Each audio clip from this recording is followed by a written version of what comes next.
Hi everyone, welcome to Sleepy Classes. Guys, आज हम discuss करेंगे डेली रोज में हिस्ट्री से रिलेटेड क्वेश्चंस। तो चलिए सेशन को स्टार्ट करते हैं। फर्स्ट क्वेश्चन है the Rowlatt act aimed at. Rowlatt act से बहुत ही ज्यादा क्वेश्चन पूछे जाते हैं, इंपॉर्टेंट है, इसको हम डिटेल में समझेंगे। अभी के लिए एक बार ऑप्शंस देख लेते हैं। ए ऑप्शन है compulsory economic support to war efforts, ठीक है जी। बी ऑप्शन है imprisonment without trial and summary procedure for trial. C option है suppression of the Khilafat movement and last में डी ऑप्शन है imposition of restrictions on freedom of the press. बहुत ही easy, बहुत ही इंपॉर्टेंट क्वेश्चन। पहले इस question को खुद से अटेम्प्ट कीजिए, देन हम अच्छे से डिस्कस करेंगे। चलिए, आपने इसका सही आंसर मार्क किया होगा। इसका सही आंसर है B, imprisonment without trial and summary procedure for trial, ठीक है जी। अब देखिए, रॉलेट एक्ट को ब्रिटिशर्स ने हमारे इंडिया में इम्पोज क्यों करा था, क्या कंडीशन थी, हम समझते हैं। यहाँ पर वर्ल्ड वॉर 1 जब स्टार्ट हुआ 1914 के आसपास, उस समय ब्रिटिशर्स तो बिजी हो गए वर्ल्ड वॉर 1 में। अब हमारे इंडिया में पैरेलल में अगर हम देखें, रेवोल्यूशनरी एक्टिविटीज चल रही थी। अगर आपने मेरे इंडियन नेशनल मूवमेंट के सभी सेशंस देखे हैं तो मैंने काफ़ी डिटेल में बताया है कि रेवोल्यूशनरी एक्टिविटीज़ का जो फेज फर्स्ट था वो 1902 में स्टार्ट हो गया था, ठीक है जी।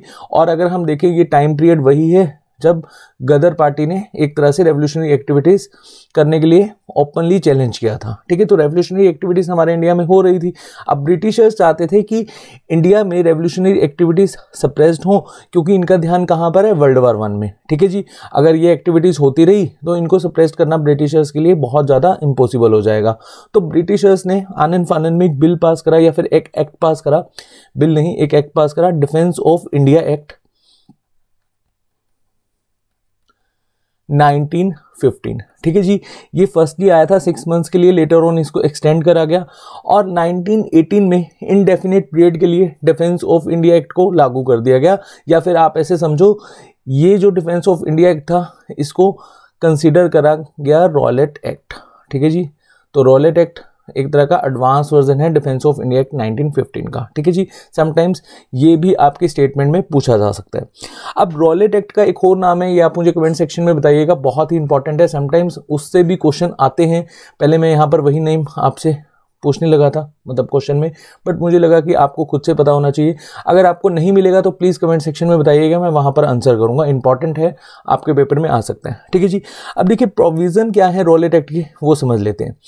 अब देखिए, आपने स्टेट्स में अगर कभी सुना हो 144 सेक्शन को इम्पोज कर दिया जाता है, या देखिए कोरोना वायरस के समय में लॉकडाउन लगाया गया था। अब ठीक है, लॉकडाउन में क्या कंडीशंस थी कि हमें फालतू में बाहर नहीं जाना, क्योंकि कोरोना वायरस चल रहा था, है ना। और अगर हम बाहर जाते थे पुलिस वाले पनिश करते थे, ठीक है जी। अब इसी को ही आप ऐसे समझो, बहुत ज़्यादा एडवांस वर्जन में अगर हम कंसिडर करें तो वो है रॉलेट एक्ट। अब देखो, उस समय ब्रिटिशर्स के अंडर हमारा इंडिया था। अब ब्रिटिशर्स चाहते ही नहीं थे कि हमारे इंडिया में कुछ ऐसा एक्टिविटी हो जिससे हमारे इंडिया में एक आज़ादी की डिमांड उठने लग जाए, ठीक है जी। तो ब्रिटिशर्स हर कंडीशन में सप्रेस्ड कर रहे थे हमें। अब ब्रिटिशर्स को अगर किसी भी पर्सन पे शक होता था, उसको जेल में डाल देते थे। ऐसे समझ लो कि अगर मान लो कि let us suppose x person पे शक हुआ, इसके घर में छापे मारे, ठीक है जी। अगर यहाँ पर ये एक्स पर्सन गिल्टी नहीं भी हुआ तब भी इसको जेल में डाल दिया, ठीक है जी। अगर किसी पर्सन ने इंकलाब जिंदाबाद के नारे लगाए, उसको जेल में डाल दिया। और किसी पर्सन ने इंकलाब जिंदाबाद के पोस्टर लगाए, या फिर ऐसे समझो इंकलाब जिंदाबाद के पोस्टर लगे हुए हैं और ब्रिटिशर्स को शक हुआ कि ये एक्स नहीं लगाए हैं और इन्होंने देखा भी नहीं, तब भी ये जेल में, ठीक है जी। और रॉलेट एक्ट जब पास हुआ था तो उस समय यहाँ पर बहुत ज़्यादा कंडीशन खराब हो गई थी और लेजिस्लेटिव असेंबली जो या फिर लेजिस्लेटिव काउंसिल होती थी, उसमें भी मेंबर्स ने रिजाइन दे दिया था। लाइक ये 4 मेंबर आपने याद रखने हैं, बी एन शर्मा, ठीक है जी, इन्होंने रिजाइन दिया था लेजिस्लेटिव काउंसिल से। एंड मोहम्मद अली खान जिन्ना, मदन मोहन मालवीय जी, एंड एक थे मजहार उल हक जी, ठीक है जी, मजहार उल हक। तो ये 4 पर्सन है जिन्होंने रिजाइन भी दे दिया था। ये क्वेश्चन भी आपसे पूछा जा सकता है। अब जैसे कि मैंने आपको बताया, रॉलेट एक्ट के समय में मतलब इस तरह के प्रोविज़न रखे गए थे, अगर कोई भी पर्सन शक के आधार में उसको जेल में डाला जाता है तो इसकी जो सुनवाई होगी वो भी स्पेशल कोर्ट में होगी, ठीक है जी।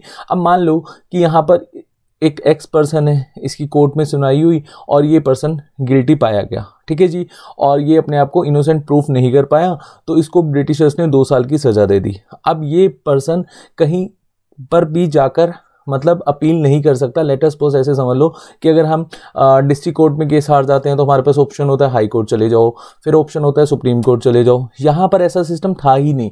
अगर आप यहाँ पर गिल्टी पाएंगे तो इट मीन्स आपको सजा होगी, चाहे वो 2 साल की हो चाहे वो जितने भी साल की हो। तो इस तरह के रॉलेट एक्ट जब पास हुआ तो ऑब्वियसली इंडियंस का गुस्सा भड़कना था। और आपको पता है 1915 के बाद हमारे देश में एक बहुत ही इंटेलिजेंट लीडर वापस आ चुके थे साउथ अफ्रीका से, महात्मा गांधी जी। अब महात्मा गांधी जी ने इसके अगेंस्ट में एक स्ट्राइक करी थी। बहुत इंपॉर्टेंट क्वेश्चन आ जाता है। 6 अप्रैल 1919 को महात्मा गांधी जी ने स्ट्राइक करी थी, ठीक है जी, रॉलेट एक्ट के अगेंस्ट। और इससे पहले छुटपुट जगह पर like as non cooperation movement चलाया गया था। फिर नॉन कोऑपरेशन मूवमेंट को जो एक तरह से हवा मिली वो 6 अप्रैल 1919 के बाद ही मिली थी, ऐसे समझ लो अभी के लिए। अब देखिए 9 अप्रैल में ब्रिटिशर्स को सबसे पहले डर था। इस कंडीशन को समझने से पहले ऐसे समझो कि इंडिया का जो पंजाब वाला एरिया है, ठीक है जी, और जो बंगाल वाला एरिया, ये दोनों एरिया ब्रिटिशर्स को लगता था कि यहाँ पर हमारे खिलाफ लोगों का गुस्सा ज़्यादा भड़क सकता है। तो ब्रिटिशर्स ने 9 अप्रैल 1919 को पंजाब से 2 पर्सन को अरेस्ट कर लिया और इनका नाम है सत्यपाल एंड एक का नाम है साइफुद्दीन, ठीक है जी। इन दोनों को जब अरेस्ट करा गया तो पंजाब के लोगों का गुस्सा चरम सीमा पर था, ठीक है जी। और पंजाब के लोगों ने ब्रिटिशर्स को कहीं पर भी देखा पत्थर बरसाने शुरू कर दिए, इनके घर के बाहर पत्थर मारने शुरू कर दिए, इनके जितने भी गुड्स हैं उनका बहिष्कार करना शुरू कर दिया, इनके जो फ्लैग्स हैं उनको जलाना शुरू कर दिया। मतलब पंजाब के लोग बहुत ज़्यादा भड़क चुके थे, ये 2 लीडर जब अरेस्ट हुए। अब 11 अप्रैल को जब ब्रिटिशर्स ने देखा कि कंडीशन बहुत ज़्यादा बिगड़ गई है, अब इस कंडीशन को हम किस तरह से संभालें, तो इन्होंने पंजाब रीजन में मार्शल लॉ लगा दिया। अब मार्शल लॉ तो आपको पता ही है। अब ये बहुत ही डेंजरस सिचुएशन थी जब ब्रिटिशर्स ने मार्शल लॉ लगाया था। अब देखो आपको पता है हमारे पंजाबियों का एक त्यौहार होता है 13 अप्रैल में, बैसाखी का, ठीक है जी। अब बैसाखी के दिन जो पंजाब के लोग हैं वो इस फेस्टिवल को सेलिब्रेट करने के लिए बेसिकली जलियांवाला बाग घूमने के लिए गए, ठीक है जी। और आपको मैं बता दूं रॉलेट एक्ट में कंडीशन थी कि आप पीसफुल प्रोटेस्ट भी नहीं कर सकते, इवन आप फेस्टिवल में भी एक तरह से ग्रुप में या फिर फेस्टिवल को भी एक तरह से सेलिब्रेट नहीं कर सकते, ठीक है जी। अब यहाँ पर पंजाब के लोग कहाँ गए, जलियांवाला बाग घूमने के लिए गए। और पंजाब रीजन में उस समय संभाल रहे थे ब्रिटिशर की कमांड जनरल डायर, ठीक है जी। अब जनरल डायर को किसी ने आकर कहा कि यहाँ पर जलियांवाला बाग जो है वहाँ आपके खिलाफ मतलब ब्रिटिशर्स के खिलाफ कुछ ना कुछ साजिश हो रही है, तो आपको एक एक्शन लेना चाहिए। अब जनरल डायर जी पहुँच गए, मान लो कि ये जलियांवाला बाग है, ठीक है जी, यहाँ पर अपनी फोर्स को लेकर पहुँच गए। इन्होंने बिना कुछ सोचे समझे यहाँ पर गोलियाँ चलाने का आदेश दे दिया और यहाँ पर बहुत सारे इनोसेंट निहत्थे लोग मारे गए। और ब्रिटिशर्स का यहाँ आंकड़ा था 390 या 370 के आसपास, बट यहाँ पर बहुत ज़्यादा लोग मारे गए थे, ठीक है जी। अभी मैं इसको कवर करूँगा कि जलियांवाला बाग मास्कर या जो एक तरह का ये इंसिडेंट था इसमें आगे क्या हुआ। जस्ट अभी के लिए यहाँ पर समझिए कि रॉलेट एक्ट कब वापस लिया गया था, 1922 में। तो इसको रिपील्ड कब करा गया था,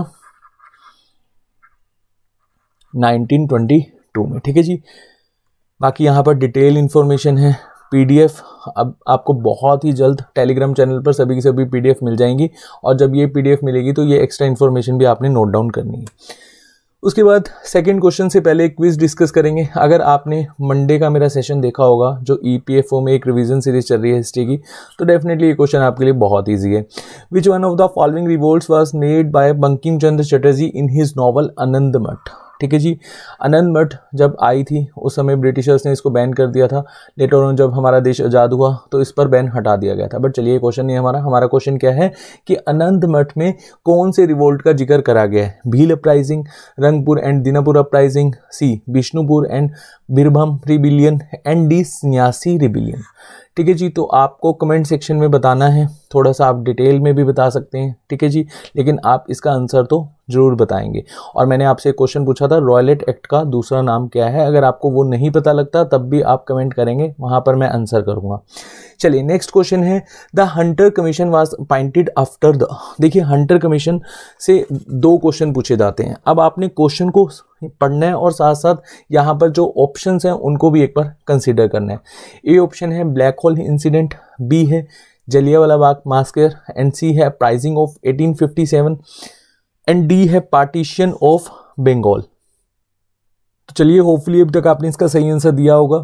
अब देखिए हंटर कमीशन अपॉइंट किया गया था जलियांवाला बाग मास्कर के बाद। अब यहाँ पर समझिए, legislative council of government of India ने कॉन्स्टिट्यूट किया हंटर कमीशन, जो कि एग्जामिन करेगा कि एग्जैक्टली जलियांवाला बाग जो मास्कर हुआ था उसमें हुआ क्या था। ठीक है जी। अब इसके चेयरमैन थे हंटर, इनका कंप्लीट नाम था I think William Hunter, and इस कमीशन में इंडियन मेंबर्स थे। ठीक है, तो आप याद रखना हंटर कमीशन में इंडियन मेंबर भी थे, it also had Indian members. ये कंडीशन भी पूछी जाती है, अगर मान लो कि हंटर कमीशन से रिलेटेड क्वेश्चन आया तो ये कंडीशन आपसे पूछी जाती है। ठीक है जी। फाइनली ये रिपोर्ट सबमिट हुई मार्च 1920 में, और इस रिपोर्ट में हुआ क्या, जो हम लोगों को पता ही था कि ब्रिटिशर्स ऐसे ही करेंगे। Hunter Commission did not impose any penal code और any disciplinary action against General Dyer. अब जनरल डायर को यहाँ पर ऐसे ही जाने दिया। ठीक है जी। बट हमारे इंडियंस को जनरल डायर का ऐसे जाना बिल्कुल भी सही नहीं लगा, और इसका बदला तो लेना ही था। अब इसका बदला लिया गया 1940 13 मार्च। ठीक है जी। और बदला किसने लिया, ये जो रिवेंज था ये लिया गया था शहीद ए आज़म उधम सिंह के द्वारा। ठीक है जी। बहुत ही इंपॉर्टेंट नेम है ये। और जब इन्होंने रिवेंज लिया था तो इन्होंने अपना नाम बताया था उस समय जनरल डायर को मार के, राम मोहम्मद सिंह आज़ाद। ठीक है जी। तो ये बहुत ही इंपॉर्टेंट नाम है, याद रखना। और अगर आप पंजाब में रहते हो या फिर हरियाणा में रहते हो या पंजाबी सॉन्ग सुनते हो तो जयजीबी का गाना है आई थिंक, उसको सुनना। डिटेल्ड उसमें एक वीडियो के थ्रू बताया गया कि किस तरह से उधम सिंह जी ने जनरल डायर को मारा था 13 मार्च 1940 को। और कहाँ मारा था, समटाइम्स ये क्वेश्चन भी आ जाता है, कैस्टोन हॉल। चलिए नेक्स्ट क्वेश्चन है, consider the following statement and choose the correct code. Assertion है, लॉर्ड लिलिंगटन को describe the August movement of 1942 as the most serious revolt after the sepoy mutiny. Reason यहाँ पर क्या है, peasant join the movement in large number in some place. ठीक है जी। अब यहाँ पर अगस्त मूवमेंट, ये जो अगस्त ऑफर था उसके बाद जो एक तरह से मूवमेंट चला था, आपको पता है इंडिविजुअल सत्याग्रह लॉन्च करा गया था। अगर आपने मेरे इंडियन नेशनल मूवमेंट के सभी सेशंस देखे हैं तो बहुत ही डिटेल में मैंने बताया है यहाँ पर, और डेफिनेटली आपको रिलेट भी कर पा रहे होंगे अगर आपने वो सेशंस देखे होंगे। बट चलिए कोई बात नहीं, अभी के लिए यहाँ पर क्वेश्चन समझते हैं। तो क्वेश्चन सिंपल है कि असर्शन में यहाँ पर बताया गया कि जो लिलिंगटन थे उन्होंने डिस्क्राइब किया था अगस्त मूवमेंट जो 1942 में स्टार्ट हुआ था वो बहुत ही सीरियस रिवोल्ट था after the sepoy mutiny. स्पॉय mutiny कब हुई थी, डेफिनेटली आपको पता ही है। और इसमें रीज़न इन्होंने क्या दिया कि जो पीजेंट्स हैं इन्होंने जब ज्वाइन किया, मतलब फार्मर्स ने जब ज्वाइन किया तो ये मूवमेंट तो बहुत ही हाई स्केल पर चला गया था। ये बिल्कुल सही है, इसमें असर्शन भी सही है और रीज़न भी सही है। ठीक है जी। अब देखिए लिलिंगटन को के समय में एक अगस्त ऑफर भी आया था 1940 में, इसको भी हम समझ लेते हैं। काफ़ी डिटेल में इसको समझने की ज़रूरत है क्योंकि यहाँ से क्वेश्चंस पूछे जाते हैं। अगस्त ऑफर लिलिंगटन को ने कहाँ पर बेसिकली रखा था, शिमला में, इंडियन नेशनल कांग्रेस के सामने। अब यहाँ पर सिचुएशन क्या हुई कि ये भाई साहब ने बिना पूछे, मतलब जो इंडिया के जो लोग थे जो लेजिस्लेटिव काउंसिल का पार्ट था उनसे बिना पूछे इंडिया को वर्ल्ड वार सेकेंड का पार्ट बना दिया। अब जब वर्ल्ड वार सेकेंड का पार्ट बनाया तो इंडिया के लोग गुस्से में आ गए। तो 22 दिसंबर, लगभग 28 महीने के बाद, जो लेजिस्लेटिव काउंसिल के मिनिस्टर्स थे उन्होंने रिज़ाइन दे दिया कि जब हमारे यहाँ पर आपने मानी ही नहीं या फिर हमसे आपने सलाह मशवरा ही नहीं करा, मतलब पूछा ही नहीं, तो हम यहाँ पर रहकर करेंगे भी क्या। तो काउंसिल मिनिस्टर्स ने रिज़ाइन दे दिया। जब रिज़ाइन दिया तो इंडिया ने एक स्ट्रॉन्ग मैसेज यहाँ पर दिया ब्रिटिशर्स को कि हम आपके अब कोई बात नहीं मानने वाले, अब आपको हमारी बात माननी होगी, और हमारी बात क्या है, हमारे देश को आज़ाद करो। ठीक है जी। अब देखिए हुआ क्या, कांग्रेस का सेशन हुआ था मार्च 1940 में। ये सेशन बहुत इंपॉर्टेंट है और ये बिहार में हुआ था। अच्छा, मैं एक लास्ट में जो EPFO रिवीजन सीरीज़ है मैं आपको लास्ट में बताऊंगा कांग्रेस के सेशंस कहाँ कहाँ हुए थे और उसकी कुछ इंपॉर्टेंट जो एक दो पॉइंट्स हैं वो भी हम डिस्कस करेंगे। बट अभी के लिए यहाँ पर देखिए कि 1914 में जो बिहार में सेशन हुआ था उस सेशन में एक तरह से डिक्लेयर कर दिया गया था कि हमें यहाँ पर क्या चाहिए, पूर्ण स्वराज चाहिए। बट ब्रिटिशर्स ने ऑफर दिया एक तरह से, जैसे पहले ये हलवा देते थे हम लोगों को कि कोई बात नहीं अभी के लिए हम ऐसा करते हैं, आपको ये कुछ दे देते हैं और उसके बाद देखेंगे कि क्या हम आपके लिए अच्छा कर सकते हैं। लाइक ऐसे समझ लो कि हलवा दे रहे थे और हलवे में क्या दे रहे थे, अगस्त ऑफर में। तो यहाँ आपको सिचुएशन समझनी पड़ेगी, मतलब कंडीशन समझनी पड़ेगी। इन्होंने कहा कि आप जो कॉन्स्टिट्यूशनल असेंबली की डिमांड कर रहे हो कोई दिक्कत नहीं है, इसको हम, ये जो डिमांड है आपकी इसको हम मान रहे हैं। अब समटाइम्स ये क्वेश्चन भी पूछा जाता है कि कॉन्स्टिट्यूशनल असेंबली जो थी इसको एक तरह से फ्रेमवर्क में कौन लेकर आया था, मतलब ये जो एक एजेंडा था कॉन्स्टिट्यूशनल असेंबली का, ये किसने रखा था? एम.एन. रॉय ने। ठीक है, ये याद रखना, बहुत बार क्वेश्चन आया हुआ है 1934 में, और उसके बाद 1935 में जवाहरलाल नेहरू जी ने इसको सही माना कि कॉन्स्टिट्यूशनल असेंबली तो हमारी होनी चाहिए, हमारा हक है। अब देखिए उसके बाद यहाँ कॉन्स्टिट्यूशनल असेंबली ब्रिटिशर्स मान रहे हैं कि आप कॉन्स्टिट्यूशनल असेंबली बनाइए और अपने हिसाब से कॉन्स्टिट्यूशन लिखिए, कोई दिक्कत नहीं, और हम आपको डोमिनियन स्टेटस देंगे। अब जब इन्होंने बात डोमिनियन स्टेटस की करी तो यहाँ पर जितने भी कांग्रेस के पर्सन्स थे, इंडियन नेशनल कांग्रेस के, वो भड़क गए। वो कहते नहीं, डोमिनियन स्टेटस की हम डिमांड कर रहे थे, नेहरू रिपोर्ट जो 1928 में आई थी, हमने 1 साल इंतजार करा बट आपने हमें कोई भाव नहीं दिया। फाइनली हमने 26 जनवरी 1930 को हमारा जो तिरंगा है उसको लहराकर हमने क्या मांगा था? हमें चाहिए पूर्ण स्वराज। डोमिनियन स्टेटस की तो बात है ही नहीं। तो अगस्त ऑफर में यहाँ पर ये जो पॉइंट था ये इंडियन नेशनल कांग्रेस को मंजूर ही नहीं था। साथ साथ इंडियन नेशनल कांग्रेस के सामने एक और यहाँ पर पॉइंट रखा गया कि इमीडिएट एक्सपेंशन होगा वाइसरॉय एग्जीक्यूटिव काउंसिल में, साथ साथ एक बार एडवाइजरी काउंसिल भी एस्टेब्लिश करी जाएगी। ठीक है, अच्छा, इस पूरे के पूरे अगस्त ऑफर में मुस्लिम लीग बहुत खुश थी। अब इनकी खुशी के क्या कारण थे? एक तो जो कॉन्स्टिट्यूशन असेंबली में जब काउंसिल मिनिस्टर्स ने रिज़ाइन दिया था तो मुस्लिम लीग ने 22 दिसंबर को डिलीवरेंस डे भी मनाया था। ठीक है जी, और मुस्लिम लीग खुश क्यों थी? क्योंकि अगस्त ऑफर में एक पॉइंट रखा गया था कि माइनॉरिटीज़ वीटो, मतलब अगर कुछ भी यहाँ पर डिसाइड होगा तो माइनॉरिटीज़ के बिना पूछे नहीं होगा। तो इस वजह से मुस्लिम लीग काफ़ी ज़्यादा प्रसन्न थी, इनको लगता था कि अगस्त ऑफर ठीक है। बट हाँ, यहाँ पर एग्जीक्यूटिव काउंसिल में तो खैर मेंबर की जो डिमांड थी कि हमें इतना मेंबर चाहिए, हमें इतनी रिजर्व सीट चाहिए, वो नहीं मानी गई थी। लेकिन इसी से ये बहुत ज़्यादा खुश थे कि माइनॉरिटीज़ की चलेगी, एटलीस्ट वो वीटो का यूज़ कर सकते हैं। तो यहाँ पर जो अगस्त ऑफर था उसको ठुकरा दिया था इंडियन नेशनल कांग्रेस ने, क्योंकि इंडियन नेशनल कांग्रेस यहाँ पर क्या डिमांड कर रही थी? पूर्ण स्वराज चाहिए, अब हमें कोई ऐसा ऑफर चाहिए ही नहीं। ठीक है जी, पर ब्रिटिशर्स बिल्कुल यहाँ पर ढीठ हैं, मतलब हटते नहीं थे ऐसी हरकतें करने से, तो उन्होंने क्रिप्स मिशन भी भेजा था। फिर आपको पता ही है लेटर ऑन इसको भी एक तरह से ठुकरा दिया गया था। और अगस्त ऑफर के बाद जवाहरलाल नेहरू जी ने बहुत ही स्ट्रॉन्ग वर्ड्स कहे थे कि ये जो डोमिनियन स्टेटस है इसको हम नहीं लेना चाहते। मतलब ये एक ऐसा होगा जैसे लाइक ऐस की एक डोर में कील लगी हुई है, उसका ना तो कोई यूज़ है ना ही उसको, मतलब अगर वो लगी हुई है एक तरह से उसका नुकसान ही नुकसान है। इस तरह से उन्होंने कुछ कोट लिखा था, तो मैंने आपको काफ़ी अच्छे से बताया भी था इंडियन नेशनल मूवमेंट में। अगर आपने वो सेशंस नहीं देखे तो प्लीज़ उस सेशन को जरूर देखिएगा। और इसी के बाद इंडिविजुअल सत्याग्रह लॉन्च करे गए थे, जैसे कि यहाँ पर मैंने आपको बताया कि due to involvement of peasant quit India movement become one of the biggest and most wide spread movement. Quit India movement से पहले आया था कौन सा? इंडिविजुअल सत्याग्रह। ठीक है जी, चलिए नेक्स्ट क्वेश्चन है, during the Indian freedom struggle the Khudai Khidmatgar also known as red shirt card for.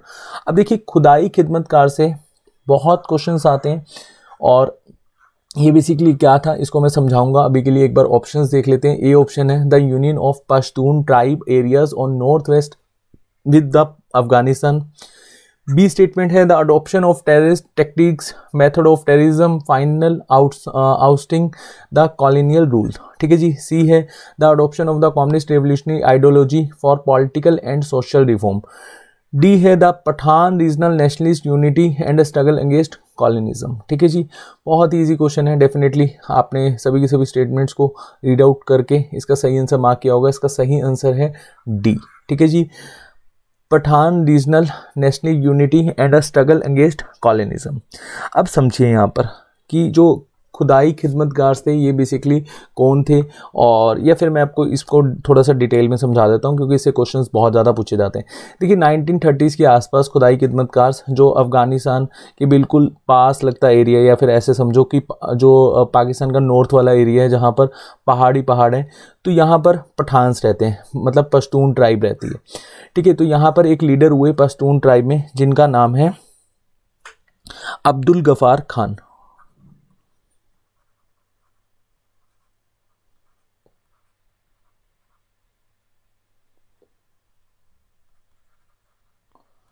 ठीक है जी। अब देखिए अब्दुल गफ़ार खान जो लीडर थे, जिनको खान अब्दुल गफ़ार खान भी कहा जाता था, अब इन्होंने बेसिकली खुदाई खिदमतगार स्टार्ट किया था 20s में लगा लो, या फिर आप ऐसे समझो 30s में लगा लो। अब 1920-30s में खुदाई खिदमतगार आ गए थे, लेकिन ये पॉलिटिकल ग्रुप बना था 1930s के बाद, ठीक है।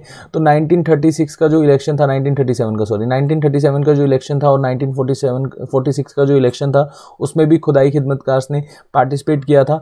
और ये जो रीजन है जहाँ पर खुदाई खिदमतगार रहते थे, पाकिस्तान का जो नॉर्थ वाला एरिया, जो जहाँ पर पहाड़ियाँ ही पहाड़ियाँ हैं, तो वहाँ पर ये जीत भी गए थे। और इन्होंने एक तरह से अलायंस गवर्नमेंट बनाई थी इंडियन नेशनल कांग्रेस के साथ, ठीक है। और ये कभी चाहते ही नहीं थे कि ये पाकिस्तान में जाकर मिलें, ये इंडिया के ही हक में थे खुदाई खिदमतगार। अब खुदाई खिदमतगार जब ये मूवमेंट चल रहा था पूरा का पूरा, तो जब ये पॉलिटिकल पार्टी बना तो ब्रिटिशर्स ने इसको बहुत ज़्यादा तंग किया, और ये एक नॉन वायलेंट मूवमेंट थे एक तरह से खुदाई खिदमतगार। अब ब्रिटिशर्स ने इनको सप्रेस्ट करने के लिए यहाँ पर एक तरह से वायलेंस का भी इस्तेमाल करा। बट 1940s में ब्रिटिशर्स को समझ में आ गया कि यहाँ पर जो खुदाई खिदमतगार हैं, इनको हम डिवाइड एंड रूल टेक्निक से हराते हैं, ठीक है जी। अब देखिए, खुदाई खिदमतगार यहाँ पर एजुकेशन की बात करते हैं, वुमेन एम्पावरमेंट की बात करते हैं। अब ब्रिटिशर्स को लगा कि इनको अगर हमें सप्रेस करना है तो बेटर ये है कि हम क्या करेंगे, जो नॉर्मली पाकिस्तान के लोग हैं, जो कंजर्वेटिव उलमास हैं या फिर कंजर्वेटिव सोच रखते हैं, उनको हम भड़काते हैं कि ये जो खुदाई खिदमतगार हैं ये गलत हैं, इनकी जो सोच है वो गलत है, क्योंकि आप डिमांड कर रहे हो पाकिस्तान की और ये तो इंडिया के साथ ही रहना चाहते हैं, साथ साथ ये वुमेन के एजुकेशन की बात कर रहे हैं, तो ये गलत है, ठीक है जी। और ब्रिटिशर्स ने जैसा चाहा वैसे ही हो गया। अब पाकिस्तान के लोग जो खुदाई खिदमतगार हैं उनको एक तरह से सही नहीं मानते थे, मतलब इनके एंगेज्ड हो गए। अब ये जो इलेक्शन जीते थे 1936 और 1946 में, यहाँ पर जब सीएम बने थे, ये सीएम का भी नाम याद रखना, ये अब्दुल गफार खान जी के छोटे या फिर आई थिंक भाई थे, बस ऐसे याद रख लो, अब्दुल जब्बार खान, ये यहाँ के सीएम बने थे, ठीक है जी। अब खुदाई खिदमतगार के लिए मेन यहाँ पर स्ट्रगल क्या था कि इंडिया को हमें आज़ाद दिलाना है ब्रिटिश गवर्नमेंट से, और इंडिया के साथ ही हमें रहना है, इंडियन नेशनल कांग्रेस के साथ इनकी विचारधारा भी मिलती थी। और जब आपको पता है कि 1947 के आसपास जब माउंटबेटन प्लान आया और एक तरह से यहाँ पर पाकिस्तान और जो एक ईस्ट और वेस्ट पाकिस्तान दे दिया गया था, तो उस समय खुदाई खिदमतगार ने यहाँ पर एंगेज्ड में जाकर एक डिमांड करी थी कि हमें क्या चाहिए, डिमांड फॉर पश्तूनिस्तान, मतलब हमें अलग से नेशन चाहिए, डिमांड फॉर पश्तूनी स्थान, ठीक है जी। या फिर हमें आप अफगानिस्तान के साथ ज्वाइन करने दीजिए, ज्वाइनिंग विद अफगानिस्तान, ठीक है जी। मैं कंप्लीट नहीं लिख रहा हूँ, ज्वाइनिंग विद अफगानिस्तान यहाँ पर, और डिमांड फॉर पश्तूनिस्तान। अब 1947 में ये डिमांड कर रहे थे, बट यहाँ पर आपको पता है डिमांड को एक्सेप्ट नहीं करा गया, और इतना ज़्यादा मतलब इनको इंपॉर्टेंस दी नहीं गई खुदाई खिदमतगार को। अब यहाँ पर जो अब्दुल गफार खान है, उन्होंने महात्मा गांधी जी को काफ़ी स्ट्रॉन्ग वर्ड्स भी कहे थे उस समय, और इन्होंने कहा था you have thrown us to the walls, आप हमें भेड़िए के सामने डाल रहे हो, ये गलत है, ठीक है। बट चलिए, अब यहाँ पर अब्दुल गफार खान जी को भी समझ में आ गया था कि हमारा साथ तो पाकिस्तान के साथ ही बन सकता है। अच्छा, आपको याद होगा जब मैंने इंडियन नेशनल मूवमेंट में बताया था कि जूनागढ़ में प्लेबिसाइट हुआ था, ठीक है, तो सेम यहाँ इस रीजन में भी प्लेबिसाइट हुआ था। पाकिस्तान वालों ने प्लेबिसाइट करवाया और पाकिस्तान वालों ने कहा कि 99% तो यहाँ के लोग पाकिस्तान को ही चाहते हैं, ठीक है जी। ये जो अब्दुल गफार खान है ये झूठ बोल रहे हैं, ये लोग पाकिस्तान को ही अपना मानते हैं। अब देखो, पहाड़ी इलाका है, पता नहीं प्लेबिसाइट हुआ भी था कि नहीं, पाकिस्तान वालों ने ऐसे ही बोल दिया, इसके ऊपर अभी भी डाउट है। चलिए इसको छोड़िए। अब यहाँ पर अब्दुल गफार खान ने सितंबर 1947 में ये एक्सेप्ट कर लिया कि हम पाकिस्तान के साथ जाएंगे, ठीक है, हम पाकिस्तान को अपना मानते हैं, ये एक तरह से इन्होंने एक्सेप्ट कर लिया था। लेकिन पाकिस्तान को ये पता था कि अब्दुल गफार खान एक स्ट्रॉन्ग लीडर हैं और पश्तूनियंस में इनकी काफ़ी अच्छी पकड़ है, तो इन्होंने 1948 में, मतलब पाकिस्तान की गवर्नमेंट ने जो पश्तूनी पार्टी थी, ठीक है जी, मतलब खुदाई खिदमतगार से, इनको सस्पेंड कर दिया, ठीक है जी। और फिर अब्दुल गफार खान जी को जेल में डाल दिया, और ये इनकी वो लाइफ एक तरह से जेल में ही गुजरी, और लगभग 1988 के पास इनकी डेथ हो गई थी, ठीक है जी। हाउस अरेस्ट थे उस समय, इनकी डेथ हो गई थी। और जो इनके ब्रदर थे जिनका नाम था अब्दुल जब्बार खान, इनको एक तरह से गोली से मार दिया गया था। अब ये ईयर मेरे को आई थिंक ध्यान में नहीं है, 1960s और 70s के बीच में हुआ था, एक बार ये सर्च कर लेना, 1966 यहाँ पर मैं लिख रहा हूँ, ठीक है जी, एक बार इसको सर्च कर लेना। वैसे इंपॉर्टेंट नहीं है, बट चलिए फिर भी आपको पता होना चाहिए। और ऐसा नहीं है कि खुदाई खिदमतगार जो पार्टी थी, इसके ऊपर जब एक तरह से सस्पेंड इसको करा गया इस पार्टी को, तो बाद में चलकर ये हाँ कोई पार्टी नहीं बनी, पश्तूनीस के लिए बिल्कुल बनी। इसका जो सस्पेंशन था वो हटा दिया गया था 1970s में। फिर 1986 में जो अब्दुल गफ़ार खान है, इनके सन ने एक पार्टी स्टार्ट करी थी, अवामी नेशनल पार्टी। ये आज भी सक्रिय है पाकिस्तान में।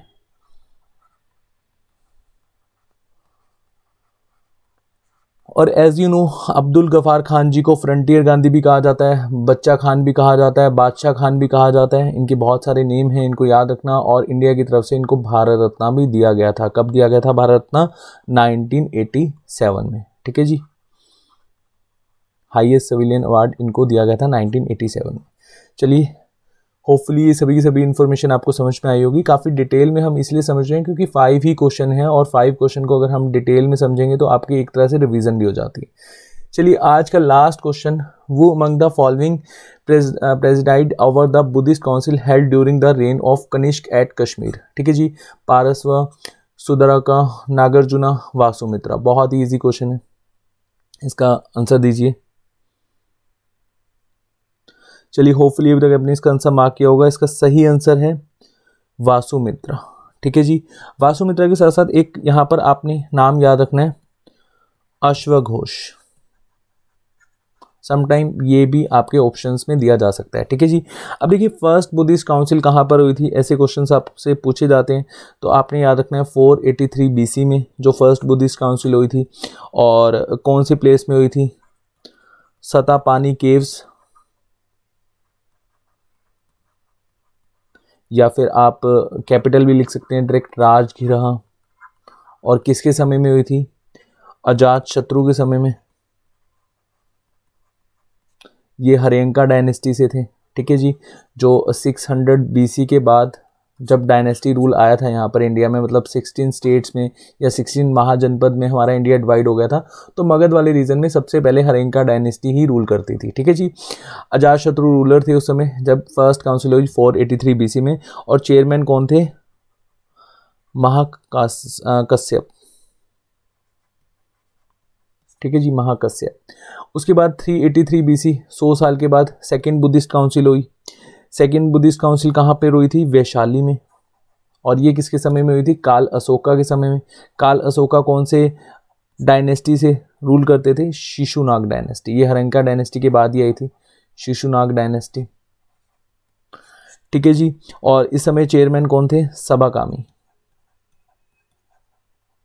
जो बुद्धिस्ट मॉन्क थे उनका नाम था सबाकामी। थर्ड बुद्धिस्ट काउंसिल हुई थी अशोका के टाइम में। ठीक है जी, और 250 BC में अशोका के टाइम में ये काउंसिल हुई थी। थर्ड बुद्धिस्ट काउंसिल कहाँ हुई थी? पाटलिपुत्र में। और ये मगध रीजन में है पाटलिपुत्र। और यहाँ पर जो अशोका थे वो कौन सी डायनेस्टी से बिलोंग करते थे? मौर्यन डायनेस्टी। ठीक है जी, पहले हरेंका डायनेस्टी ने रूल करा, फिर शिशुनाग, फिर नंद, फिर मौर्य। तो यहाँ पर नंद में नहीं हुई थी, बस आपने याद रखना है हरेंका में हुई थी, शिशुनाग में हुई थी और मगध में हुई थी। ये आपको याद करना भी ईजी रहेगा। और अशोका के समय में जो बुद्धिस्ट मॉन्क थे उनका क्या नाम था? तीसा भी आप याद रख सकते हो, वैसे इनका कंप्लीट नाम मैं आपको बता देता हूँ, मोगली पुता तीसा। ठीक है जी, ये चेयरमैन थे। और फोर्थ बुद्धिस्ट जो काउंसिल थी वो कनिष्क के समय में हुई थी 72 AD में, काफ़ी समय के बाद। और उस समय जो चेयरमैन थे वासुमित्र, अश्वघोष। ठीक है जी, एरिया आपको पता ही लग गया कि कहाँ हुई थी? कश्मीर में, कुंडलवन कश्मीर में। अच्छा, यहाँ पर याद रखना कि बुद्धिस्ट जो है वो 2 पार्ट्स में डिवाइड हो गया था, हीनयाना और महायाना में। ठीक है जी, होपफुली 5 के 5 क्वेश्चंस आपको समझ में आए होंगे। जितनी भी हमने डिटेल इन्फॉर्मेशन डिस्कस करी उनको नोट डाउन करना अच्छे से। ठीक है जी, बाकी हम नेक्स्ट सेशन में जब हिस्ट्री कवर करेंगे तो काफ़ी अच्छे से हम कवर करेंगे अपराइजिंग मूवमेंट्स पार्ट 2। ठीक है जी, चलिए, थैंक यू सो मच, अपना ध्यान रखिए।